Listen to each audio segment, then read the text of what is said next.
No centro de Minas Gerais, a quase 300 quilômetros de Belo Horizonte, existe uma cidade chamada Serra da Saudade. Essa é a menor cidade do Brasil, com 833 moradores. Não existe um hotel nesse lugar, nem transporte público. Serra da Saudade fica a quase 1.000 metros de altitude num planalto cercado de pasto e cerrado. A antiga estrada de ferro que cruzava o município foi desativada há décadas. Os trilhos foram arrancados. Quem chega aqui hoje precisa apelar para uma estrada de terra. Esse é um lugar que tem menos moradores do que alguns prédios de São Paulo. E ainda assim, na lógica da administração pública brasileira, é uma cidade como outra qualquer, com direito a prefeito, vice-prefeito, 9 vereadores e 7 secretarias municipais, entre elas, uma secretaria de turismo. A receita da prefeitura no ano passado foi de 31 milhões de reais. O PIB do município no mesmo período foi de 25. A prefeitura sozinha movimenta mais dinheiro do que tudo que a cidade produz no ano inteiro. Esse dinheiro, claro, precisa vir de fora, de um contra-cheque descontado em São Paulo, de uma fábrica em Joinville, de um trabalhador da Paraíba que jamais pisará em Minas Gerais. O caminho desse dinheiro passa por Brasília, e entre quem paga e quem deveria receber há uma engrenagem que ninguém vê. Essa não é uma história sobre Serra, é a maior empregadora de Serra da Saudade. Em municípios pequenos como esse, com até 5.000 habitantes, a administração pública responde em média por quase 40% de tudo que se produz em valor. A prefeitura de Serra da Saudade está sob o controle da mesma família há 25 anos. Essa aqui é Neuza Maria Ribeiro, do Progressistas. É a atual prefeita da cidade. Foi eleita em 2024 com 91% dos votos válidos, a maior votação proporcional de uma mulher candidata a prefeita no Brasil naquele ano. Esse é o terceiro mandato de Neuza. Ela também venceu em 2008 e 2012. Neuza é ex-mulher de Alaor José Machado, também do Diz aí, galera, o Progressistas. que vocês Alaor foi acham prefeito de dessa Serra da farra Saudade dos 5 municípios vezes. brasileiros? Nos anos 90, depois 2 vezes consecutivas no início dos anos 2000. E mais 2 vezes consecutivas entre 2017 e 2024. Desde o ano 2000, Alaor e Neuza se revezam no comando da prefeitura. Cumprem mandato, esperam o seguinte e voltam ao cargo. Os dois sozinhos administraram Serra da Saudade por quase um quarto de século. O prefeito tem o maior salário da folha de pagamento da prefeitura. O segundo maior salário hoje pertence ao controlador-geral do município, cargo responsável, em tese, por fiscalizar a prefeita. O controlador-geral de Serra da Saudade é um homem chamado Marcelo Ribeiro Machado. Ele está no cargo há 20 anos. Marcelo é filho de Neuza e Alaor. Serra da Saudade não é uma exceção. Vou dar outro exemplo. Essa aqui é Borá, no oeste do estado de São Paulo. 932 pessoas vivem nesse lugar. Não há sequer um semáforo aqui, mas a prefeitura tem 54 servidores diretos. Cerca de 200 moradores trabalham numa usina que fica em Paraguaçu Paulista, a 18 quilômetros de Borá. Mas tirando isso, a prefeitura é a maior empregadora da cidade. Essa também é a história de Engenho Velho, no noroeste do Rio Grande do Sul. 1.296 habitantes. Aqui, dos 187 empregos formais que existem na cidade, 130 estão na administração pública, quase 70%. 3 cidades em 3 lugares diferentes do Brasil, em Minas Gerais, no oeste de São Paulo e no noroeste gaúcho. O padrão é o mesmo. A prefeitura é a maior economia do lugar. Em alguns casos, a prefeitura é praticamente a única economia. De onde vem esse dinheiro? Quem paga por isso? O Brasil tem hoje 5.570 municípios. Desses, mais de 1.250 têm menos de 5.000 habitantes. E cerca de 70% têm menos de 20.000. Em mais de 1.000 deles, a prefeitura é a maior empregadora e a principal fonte de renda da cidade inteira. Na verdade, em muitos casos, o segundo, o terceiro e o quarto maior empregador da cidade também são, indiretamente, a prefeitura, através de empresas terceirizadas. Em alguns locais, a folha de pagamento da prefeitura é maior do que tudo que a cidade produz no ano inteiro. São lugares sem indústrias, sem um comércio relevante, sem poder agrícola, mas com prefeitura. E essas prefeituras só existem porque todo mês dinheiro federal cai na conta delas. Grana que vem de um fundo chamado Fundo de Participação dos Municípios, o FPM. Em tese, essa grana serve para pagar saúde, educação, saneamento, e em muitas cidades uma parte dela é gasta dessa maneira. Mas num número razoável de municípios brasileiros, esse dinheiro é todo consumido para pagar a estrutura da cidade. Vereador, secretário, servidor. Numa parte dos municípios brasileiros, o FPM responde por mais de metade da receita corrente. Quem define quem ganha o quê? A gente vai ter que voltar no tempo para entender. Em 1981, no final do regime militar, o presidente João Figueiredo assinou esse decreto-lei. Decreto-Lei 1881, de 27 de agosto de 1981. Tem uma tabela aqui. Cada cidade do Brasil entra em uma dessas faixas, conforme o tamanho da sua população. E cada faixa tem um número, chamado coeficiente. Quanto maior o coeficiente, mais dinheiro a prefeitura recebe. Cidade com até 10.188 habitantes, coeficiente 0,6, o mínimo. Cidade entre 10.189 e 13.584, coeficiente 0,8. Cidade entre 13.585 e 16.980, coeficiente 1 inteiro. E vai subindo faixa por faixa até o máximo de 4 inteiros, para cidades com mais de 156 mil habitantes. Na prática, uma cidade com 10 mil habitantes ganha a mesma coisa que uma cidade com 5 mil. O que significa que, se a gente considerar o custo por habitante, a cidade com 5 mil moradores recebe o dobro de dinheiro público da cidade de 10 mil. Não faz nenhum sentido. No fundo de participação dos municípios, cada salto de 0,2 do coeficiente pode significar algo a mais na casa de milhões de reais por ano nos cofres da prefeitura. Se uma cidade tem, digamos, 9.800 habitantes, entra no coeficiente 0,6. Se ela ganha 500 moradores, o coeficiente sobe para 0,8.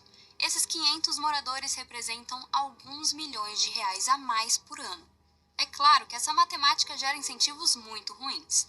Em 2013, um economista do IPEA chamado Leonardo Monastério fez um exercício para entender essa equação. Ele pegou 3.565 municípios com população abaixo de 61 mil habitantes e acompanhou a divulgação dos seus números oficiais. Se as cidades crescessem ou encolhessem por motivos normais, gente nascendo, gente morrendo, gente migrando, o gráfico deveria mostrar uma curva relativamente suave. E o que ele encontrou? Picos. Exatamente abaixo do número das faixas do Fundo de Participação dos Municípios. Logo abaixo de 10.188 habitantes, o corte da primeira faixa, um pico. Logo abaixo de 13.584, o corte da segunda, outro pico. Logo abaixo de 16.980, o corte da terceira, mais um. As cidades brasileiras estavam parando de crescer. Mas não em qualquer número, em números bem específicos, no número exato em que crescer a população custaria milhões. O Monastério identificou no censo de 2010 192 municípios brasileiros mal classificados, cidades cuja população oficial não bate com o que seria a distribuição natural. A perda anual estimada por essa distorção na época era de mais de 200 milhões de reais por ano. O que aconteceu depois que o estudo foi publicado? Nada. 13 anos depois, o incentivo continua o mesmo. As prefeituras continuam parando de crescer no número exato em que crescer custa dinheiro. E quando a população da cidade diminui? Aí o negócio fica ainda pior. Quando o censo do IBGE mostra que uma cidade encolheu, ela deveria perder coeficiente do FPM, receber menos dinheiro. É a lógica da tabela, mas o Congresso Nacional descobriu na prática que, se uma cidade perde dinheiro, ela vira problema político. Quando o IBGE faz o censo, ele divulga primeiro os números preliminares. Depois abre um prazo para revisão.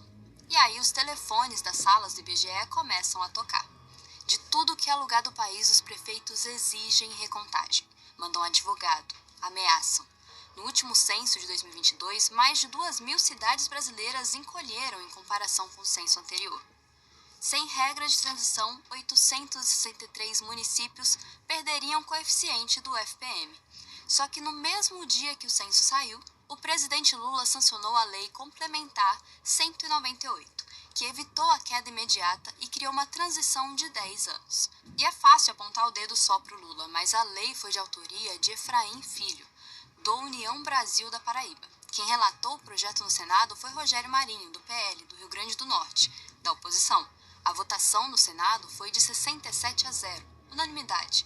PT, PL, União, MDB, todo mundo votou da mesma maneira, esquerda e direita. Ninguém quer problema com cidade pequena. Como a gente chegou nesse ponto? É preciso recorrer à nossa história para entender. Em 1872, o Brasil Império tinha 642 municípios. Em 1940, esse número chegou a 1.574. Então, a Constituição de 46 descentralizou a criação de municípios para as assembleias legislativas estaduais. E o resultado foi um boom de novas cidades. Nós chegamos a 2.766 municípios em 1960, o que significa que quase dobramos esse número no intervalo de 20 anos. Por um tempo, cada deputado estadual, em troca de apoio na Assembleia, conseguia transformar um distrito da sua base eleitoral num município novo. Até que o regime militar interrompeu essa farra. A Lei Complementar número 1 de 1967 e depois a Constituição de 67 e 69 estabeleceram critérios federais rígidos para a criação de municípios. Uma população mínima, uma arrecadação tributária mínima, estudos de viabilidade econômica e eleitorado mínimo. Por um tempo, a criação de novas cidades ficou quase que estagnada. O país saiu de 3.952 municípios em 1970 para 3.991 em 1980, um acréscimo mínimo. Mas em 1979, o regime militar começou a se desfazer. Esse foi o ano da Lei da Anistia, do retorno dos exilados políticos, do início da abertura. E em outubro de 78, o Congresso aprovou a Emenda Constitucional número 11, que eliminou uma exigência muito específica. A partir desses pontos, os estados não precisavam mais pedir autorização do presidente da República para alterar o seu próprio território. As assembleias legislativas voltaram a poder criar municípios, dentro dos critérios populacionais ainda exigidos pela Constituição de 67. O efeito disso é que entre 1980 e 1988, o Brasil criou algo próximo de 500 municípios. É verdade que num ritmo mais lento do que aconteceu depois de 46, mas grande o suficiente para mostrar que assim que o controle federal afrouxa, os estados voltam a criar municípios. Em 1988, quando o Congresso deu vida à atual Constituição, o Brasil já tinha 4.179 municípios. Mas as coisas pioraram desde então. Essa aqui é uma das nossas jabuticabas. Artigo 18 da Constituição. A União, os Estados, o Distrito Federal e os municípios são entes federativos. Pela primeira vez na nossa história, o município é considerado um ente federativo, como o Estado, como a União, com autonomia administrativa, financeira e política. Isso aqui é uma anomalia. Praticamente nenhuma outra federação do mundo, Estados Unidos, Alemanha, México, Índia, coloca o município como ente federativo de igual para igual com os estados. Mas não bastasse, o parágrafo 4, esse aqui, diz que a criação, fusão, incorporação e desmembramento dos municípios será feita por lei estadual. Ou seja, são os estados que definem essa matéria mais uma vez, sem a obrigação de provar viabilidade econômica, sem a obrigação de provar uma população mínima. Cada estado podia criar sua própria régua. E é fácil adivinhar o que aconteceu depois que a Constituição foi promulgada. Em 1996, no intervalo de míseros 8 anos, o Brasil criou 1.385 municípios. Onde?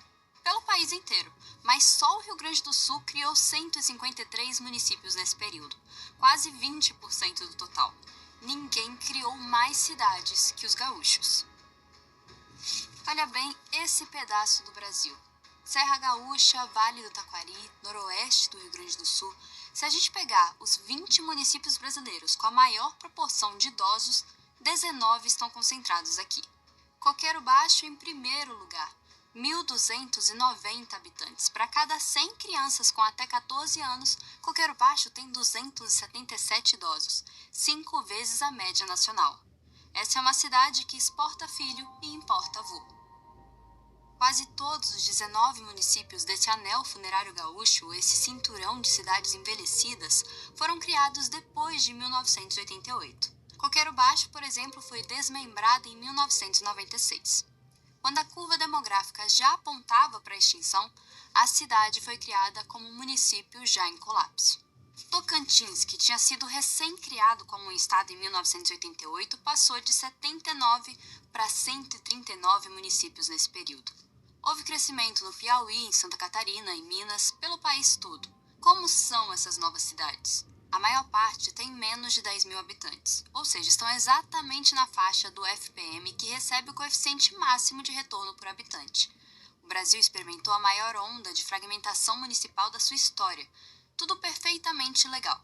Até que, em 1996, o Congresso se deu conta que o negócio era insustentável e uma emenda constitucional foi promulgada, a número 15. A emenda passou a exigir 4 coisas para criar um novo município.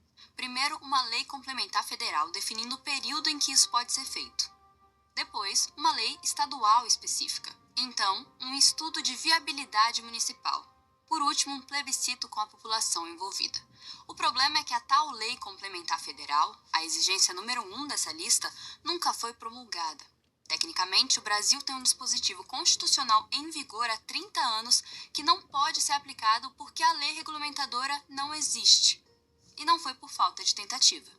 Projeto de Lei Complementar 416, do senador Mozarildo Cavalcante, aprovado nas 2 casas do Congresso, vetado pelo presidente Dilma Rousseff em 2013. Justificativa do veto: o projeto, ao invés de conter a fragmentação, abriria uma nova janela para a criação de mais municípios.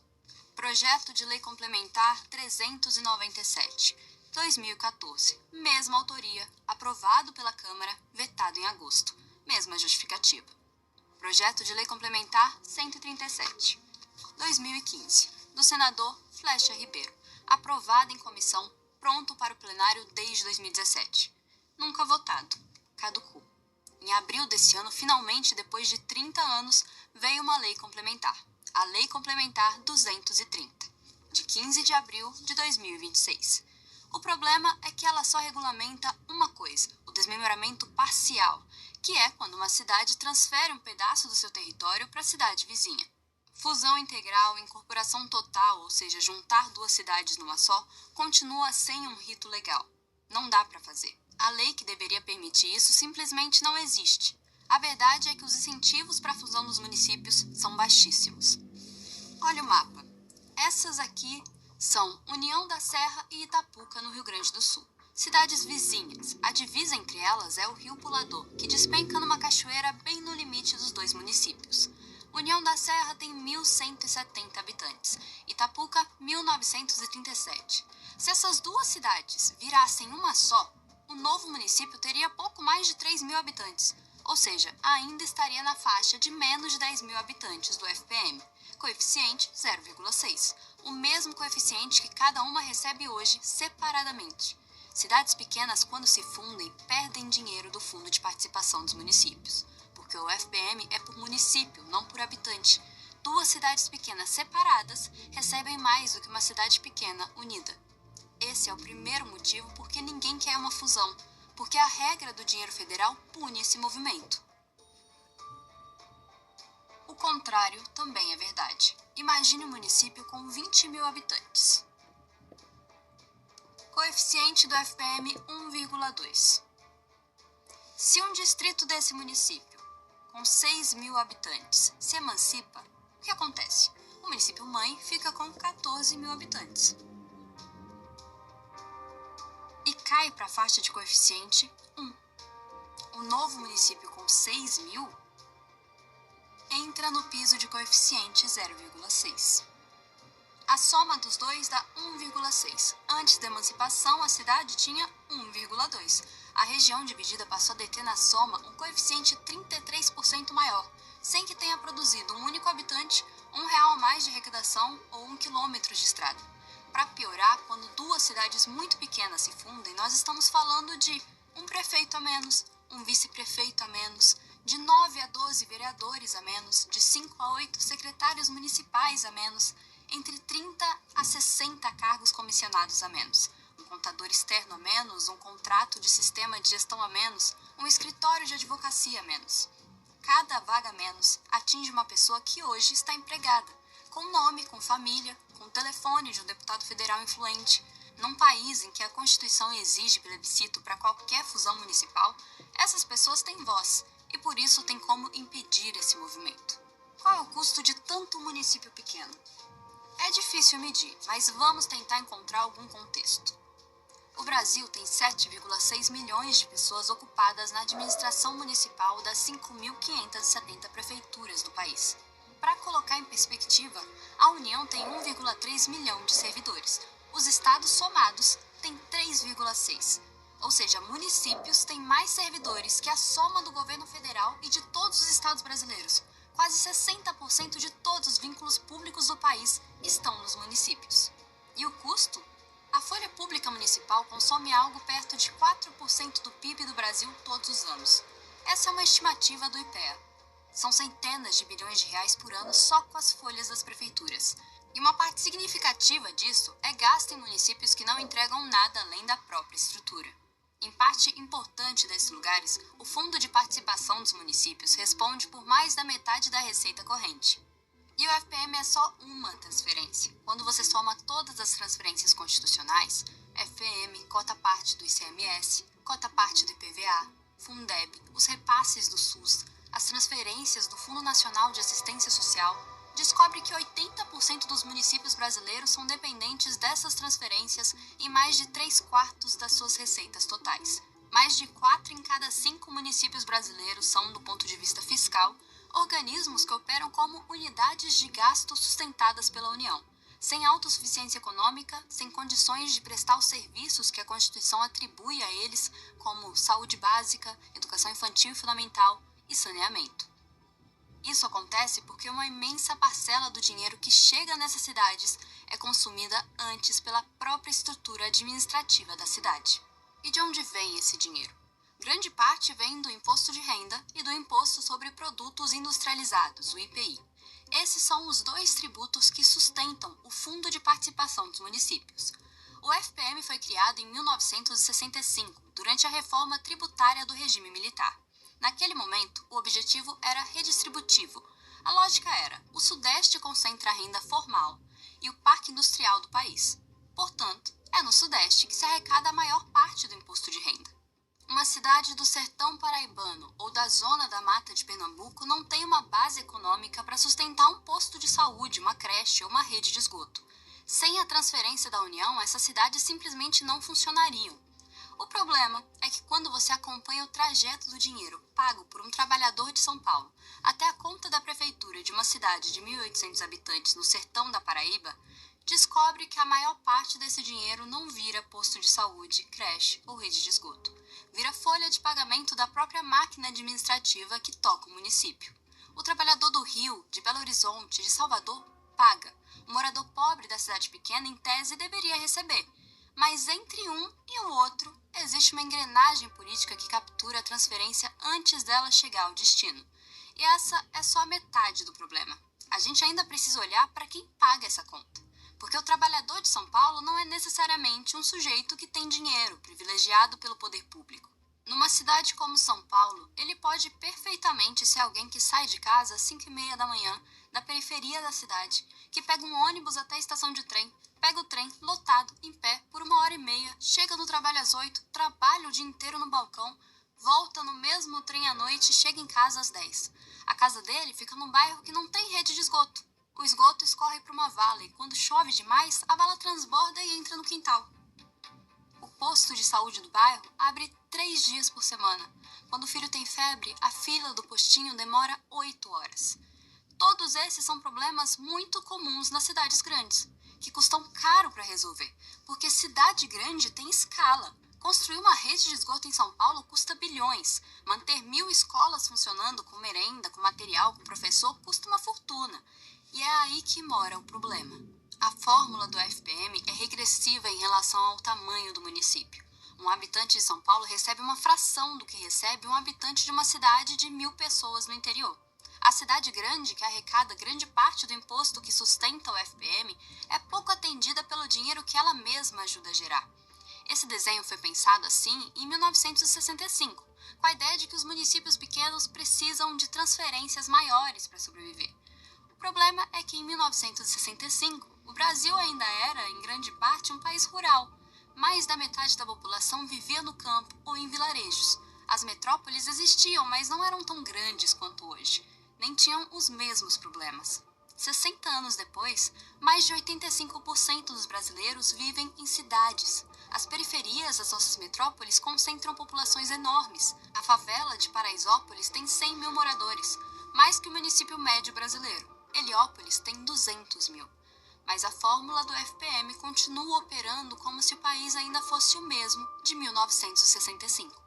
A periferia da metrópole, que concentra um número enorme de brasileiros abandonados pelo poder público, é tratada pela fórmula como se fosse o lado privilegiado da equação. No fim, o dinheiro do trabalhador da zona leste de São Paulo sai da cidade dele para bancar a estrutura administrativa de um micromunicípio do interior do país, onde, em muitos casos, sequer alcança os mais pobres que moram lá, porque para na prefeitura, no salário de um servidor que ganha bem mais do que ele. E, às vezes, para gente ainda mais rica. Como é esse caso aqui.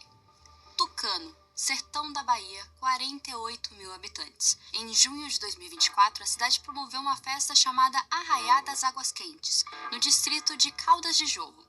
O prefeito Ricardo Maia Filho, do MDB, contratou Wesley Safadão para a festa. O cachê dele foi de R$730 mil. Com a equipe, a logística e a operação do show, o gasto chegou a R$1 milhão. A contratação foi sem licitação. De onde veio esse dinheiro? Metade saiu de uma emenda PIX indicada por um deputado federal chamado Alex Santana. A outra metade, segundo a Controladoria Geral da União, veio de uma fonte que a prefeitura nunca informou. A CGU foi investigar Tucano, porque a cidade tinha recebido naquele ano 5 emendas PIX, somando R$19 milhões. A maior delas, de R$11.700.000, indicada por um único deputado federal, Ricardo Maia, do MDB da Bahia. Esse é o pai do prefeito. E o show de Wesley Safadão é só uma das despesas que a auditoria encontrou. Conta de água, conta de luz, conta de internet, aluguel de carro para o gabinete do prefeito, combustível, material de escritório, material de limpeza, tudo pago com emenda PIX. Tudo proibido pelas regras desse tipo de transferência. A emenda PIX é um capítulo à parte do universo dos municípios brasileiros. Até 2019, quando um deputado federal queria enviar um dinheiro para uma cidade do seu reduto eleitoral, tinha que indicar a emenda. Geralmente, a Caixa Econômica Federal fazia um convênio com a prefeitura, exigia um plano de trabalho, exigia um projeto detalhado e o dinheiro só era liberado por etapas. Depois da emenda PIX, não. O deputado indica e o dinheiro cai direto na conta da prefeitura, sem precisar de plano de trabalho. A prefeitura usa a grana como quiser, com uma única exigência: aplicar 70% do dinheiro em despesas de capital, como obras. Em 2024, foram empenhados R$6.900.000.000 em emendas PIX para os municípios brasileiros. 25% desse dinheiro, R$1.700.000.000, foram destinados para cidades com até 10 mil habitantes. Só na pequena São João da Baliza, de Roraima, com 8 mil habitantes, foram despejados R$13.400.000 em emendas PIX num único ano. Mais do que 8 capitais brasileiras receberam somadas no mesmo ano. Por que a emenda PIX prefere as cidades pequenas? Por muitos motivos. A primeira razão é a mais fácil de entender. Imagina o cenário. Um deputado federal manda R$10 milhões para a Prefeitura de São Paulo. Só que o orçamento da Prefeitura de São Paulo é próximo de R$100 bilhões por ano. Convenhamos, esses 10 milhões não fazem muita diferença na propaganda eleitoral. Agora pega a pequena São João da Baliza, em Roraima, com 8 mil habitantes. Orçamento anual em torno de R$70 milhões. Cai uma emenda PIX de 13 milhões, isso é quase 20% do orçamento da cidade. E numa cidade assim, 13 milhões podem virar coisas que todo mundo vê. Asfalto nas 3 ruas principais, quadra coberta no colégio municipal, 2 ambulâncias novas, reforma do posto de saúde, ginásio poliesportivo, iluminação da Praça Central, show do Wesley Safadão. E cada uma dessas coisas tem o nome do deputado que foi padrinho, pintado no muro, anunciado na rádio local, colado no adesivo na lateral da ambulância. Esse é um dos motivos porque o custo por voto numa cidade pequena é bem menor do que custaria numa grande capital.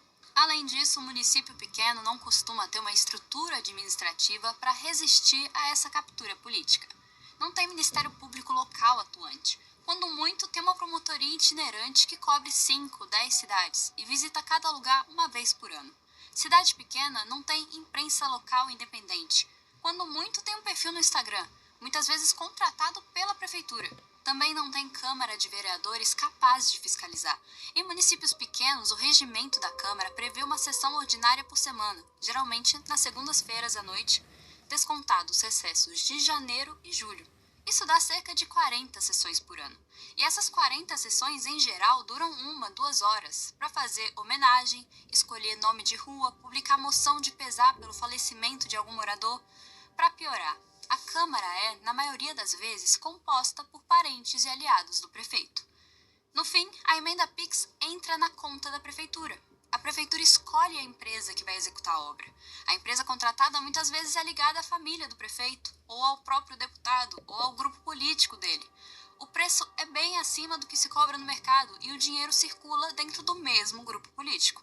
Não existe quem fiscalize, porque não há quem possa fiscalizar. Em São Paulo, em Belo Horizonte, em Salvador, uma operação dessas pode até acontecer, mas tem custo, tem promotoria especializada, tem tribunal de contas com auditores, tem imprensa, tem vereadores da oposição com gabinetes e assessoria, tem rede social. Os 3 estados em que 100% dos municípios receberam emenda PIX em 2024 foram Roraima, Acre e Amapá. Estados bem pequenos, com bancadas federais pequenas. Cada um deles tem 8 deputados federais. São 24 deputados para atender os 53 municípios de 3 estados. Na média, cada deputado tem pouco mais de 2 municípios para cuidar. Algo bastante viável. Nessa conta, cada deputado consegue distribuir as emendas PIX para todos os seus municípios e sustentar uma rede de patronagem com todos os prefeitos, garantindo cabos eleitorais em todas as cidades e capturando a maior parcela do eleitorado do estado. Compara com São Paulo, que tem 70 deputados federais e 645 municípios.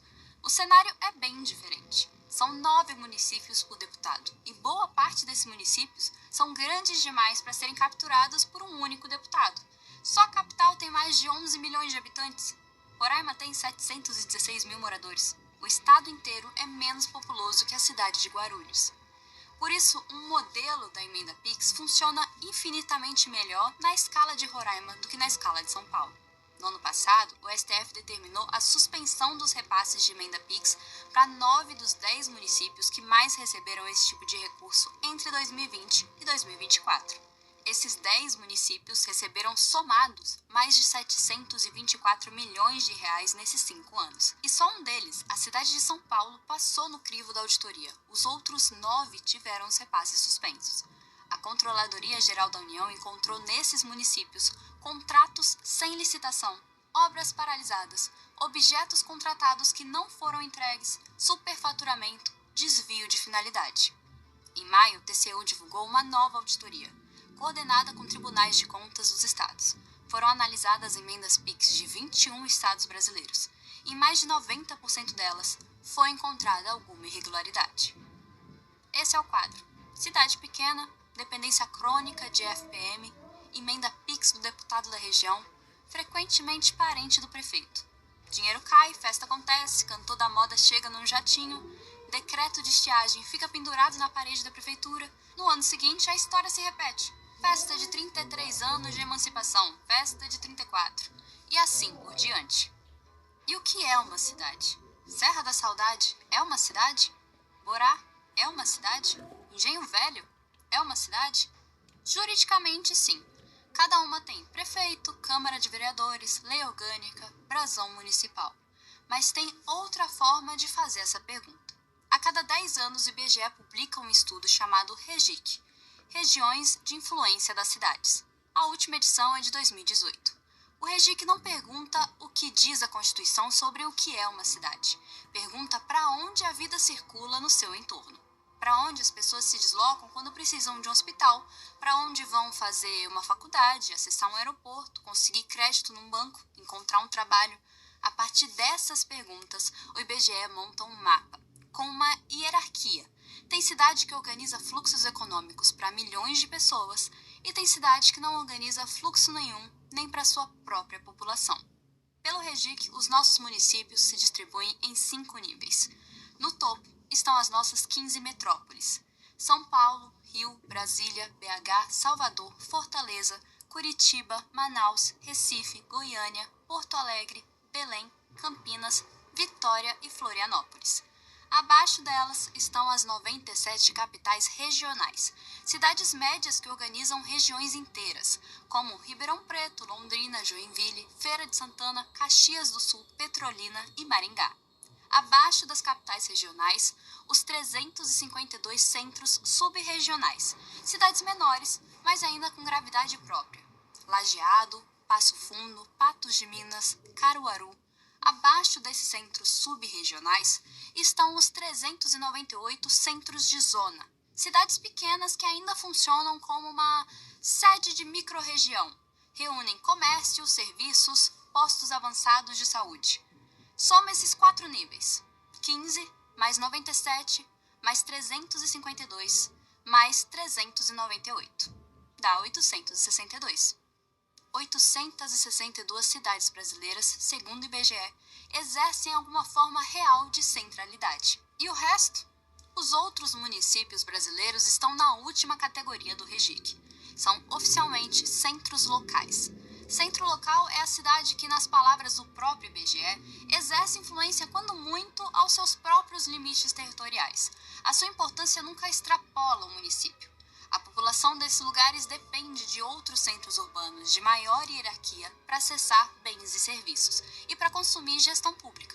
Quando o morador de um centro local tem um infarto, ele vai para outra cidade. Quando quer fazer faculdade, ele vai para outra cidade. Quando o filho precisa de ortodontia, vai para outra cidade. Quando a esposa precisa de uma ressonância, vai para outra cidade. Quando o pai precisa registrar uma escritura, vai para outra cidade. A vida do morador do centro local acontece em outra cidade. E essa outra cidade fica 30, 50, às vezes 80 quilômetros de distância. É o caso dessa cidade aqui, Anhanguera, em Goiás, 924 habitantes. Esse é um centro local, o menor município de Goiás. Quando um morador de Anhanguera precisa de hospital, ele vai para onde? Vai para Catalão. Catalão fica a 35 quilômetros de Anhanguera. É a cidade real do Sudeste Goiano. Tem 114 mil habitantes, tem universidade, hospital geral, fábrica da Mitsubishi, aeroporto. Catalão é uma cidade no sentido funcional do termo. Anhanguera é uma sede administrativa de um território que orbita Catalão. Brejo dos Santos, na Paraíba. 5.742 habitantes. Outro centro local. Quando o morador de Brejo dos Santos tem um problema sério de saúde, vai para onde? Vai para Catolé do Rocha. Catolé do Rocha fica a 8 quilômetros, tem 30 mil habitantes. Parece pouco, mas é lá que fica o Hospital Regional Dr. Américo Maia de Vasconcelos. Cada cirurgia que o morador de Brejo dos Santos faz em Catolé. Cada parto, Catolé. Cada exame de média complexidade, em Catolé. Brejo dos Santos é uma sede administrativa de um território que orbita Catolé do Rocha. Mesma coisa aqui. Santiago do Sul, em Santa Catarina. 1.651 habitantes. Emancipado em 94, no auge da fragmentação pós-Constituição de 88. Quando o morador de Santiago do Sul precisa de hospital, faculdade, agência bancária, comércio diversificado, vai para onde? Vai para Chapecó. Chapecó fica a 69 quilômetros. É o centro funcional do oeste catarinense. Tem mais de 250 mil habitantes. Tem universidade pública, tem hospital regional, tem aeroporto. Chapecó é uma cidade no sentido funcional do termo. Santiago do Sul é uma sede administrativa de um território que orbita Chapecó. São mais de 4 mil lugares assim no Brasil, que não organizam fluxo nenhum, que não atraem ninguém de fora, que a vida econômica acontece em outra cidade. E como os outros países lidam com isso? De uma forma bem diferente da nossa. Em 2007, a Dinamarca fez o que o Brasil não consegue fazer.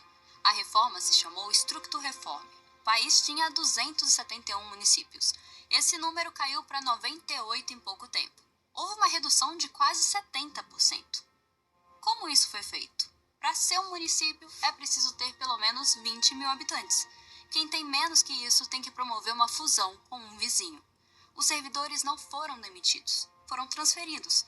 As dívidas foram absolvidas. Os contratos foram refeitos. Metade dos políticos locais foram eliminados. Tudo isso em 18 meses. Já o Japão fez a Lei das Fusões Municipais Especiais em 1999. Quase a metade dos municípios japoneses foram eliminados em 11 anos. A Suécia passou por isso em duas ondas. Entre os anos 50 e 70, 2.498 municípios viraram 290. Em todos esses países, a fusão virou política pública. O governo central deu o desenho, o incentivo e, em alguns casos, a obrigação. Os servidores foram preservados, as comunidades foram preservadas. O que sumiu foi a máquina política local. O prefeito, a Câmara, os comissionados. Não as escolas, os postos de saúde ou os bairros. E o que impede a gente de fazer isso? Organizações como a que esse sujeito preside. Esse é Paulo Roberto Zielkowski, o homem mais poderoso do municipalismo brasileiro nas últimas 3 décadas. Advogado, 80 anos, gaúcho. Em 1993, Paulo foi eleito prefeito de uma cidade chamada Mariana Pimentel, no Rio Grande do Sul, com um pouco mais de 3.000 habitantes. Mariana Pimentel foi emancipada em 92. Zielkowski foi o primeiro prefeito da cidade. Foi prefeito por 2 vezes. Depois, ele assumiu a presidência da FAMURS, a Federação dos Municípios do Rio Grande do Sul, e em 97 passou a presidir a Confederação Nacional de Municípios, a CNM. Comandou a entidade por 21 anos seguidos. Saiu em 2018, voltou em 2021. Acumula mais de 2 décadas no comando do municipalismo brasileiro. A CNM é a entidade que representa em Brasília os 5.570 municípios do país. Hoje é uma das mais poderosas entidades de pressão política do Brasil, mais influente do que muita federação de indústria, mais bem articulada do que muito sindicato patronal. E ela existe para uma coisa: garantir que o arranjo municipal brasileiro continue do jeito que está. Cada prefeitura paga uma contribuição mensal à CNM. Quase todas as 5.570 prefeituras do Brasil são filiadas à Confederação. Isso dá à CNM orçamento próprio, sede própria em Brasília, equipe técnica permanente, assessoria jurídica especializada, departamento de comunicação e lobistas profissionais circulando pelos corredores do Congresso o ano inteiro. O grupo tem razão quando diz que muitos municípios recebem obrigações de mais e dinheiro de menos. O problema é que, na prática, o municipalismo brasileiro não se limita a pedir melhor financiamento para oferecer bons serviços públicos. Ele também defende a preservação de uma estrutura municipal inviável, fragmentada e politicamente caríssima. Mas a CNM não trabalha sozinha em Brasília. No Congresso Nacional existe uma coisa chamada Frente Parlamentar Mista Municipalista, uma das maiores frentes parlamentares do país. Segundo a própria CNM, reúne mais de 300 deputados federais, mais da metade da Câmara, coordenada por deputados que vêm, eles próprios, de cidades pequenas. Por exemplo, hoje o coordenador é o deputado federal Benes Leocádio, do União Brasil do Rio Grande do Norte. Foi prefeito de Lages, no Sertão Potiguar, por 5 mandatos. Lages tem pouco mais de 10.000 habitantes. A Frente Parlamentar trabalha em sintonia direta com a CNM. Quando o lobby da CNM quer aprovar alguma coisa no Congresso, a Frente Parlamentar é um instrumento. Mas mesmo a CNM e a Frente Parlamentar Municipalista juntas não conseguiriam garantir esse sistema sozinhas, porque o lobby de Brasília depende de uma engrenagem que funciona fora de Brasília. Em cada estado brasileiro existe pelo menos uma federação de municípios. UPB na Bahia, AGM em Goiás, AMP no Paraná, FAMUS no Rio Grande do Sul, FAMUP na Paraíba, FECAM em Santa Catarina, AMM em Minas Gerais. E em cada estado existe uma frente parlamentar municipalista própria, que reúne deputados estaduais. Essa é uma rede que vai de controlador-geral, filho da prefeita, de Serra da Saudade até o gabinete do líder do governo no Senado. Imagine que cada prefeito de cidade pequena controle em média 2 a 3 cabos eleitorais por bairro do município. Cada cabo eleitoral mobiliza 20, 30 votos da família e das pessoas mais próximas.